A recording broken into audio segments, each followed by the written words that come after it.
Hasa ngoja nikupe kisa au story inayomhusu kijana mmoja ambaye alikuwa katika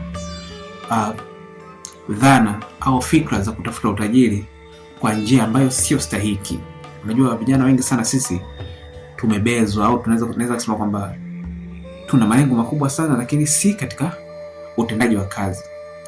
Sasa huyu kijana aliweza kushawishiwa na mwenzake kwamba inabidi watafute utajiri kwa njia naweza kusema kwa njia za imani za kishirikina, naweza kusema hivyo. Basi huyo kijana alitoka alipokuwa anakaa huko maeneo ya Dar es Salaam na kuanza kufunga safari kuelekea Morogoro. Morogoro kule kuna kijiji kinaitwa Rubasazi, ambayo kijiji kipo karibu na mzimu wa Kolelo. Sasa mwenyeji wake ambaye aliyempa mchongo huo kwenda kutafuta hela za majini, yeye alikuwa anakaa Morogoro mjini. Kwa hiyo walishajuana kwa kipindi fulani, lakini wakaja kupotezana, lakini baadaye tena wakaja wakakutana.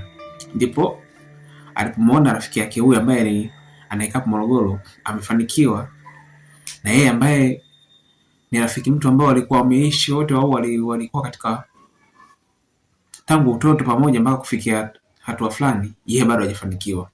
Ndio akamuuliza, bwana, hebu nipe siri ya mafanikio yako. Nakwambia wewe panda gari njoo Morogoro nikupeleke sehemu.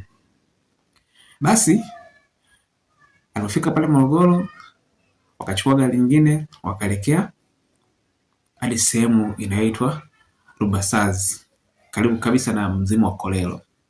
Walipofika pale wakakutana na mtaalamu akamwambia, nimekuja sawa, niwasaidie kitu gani?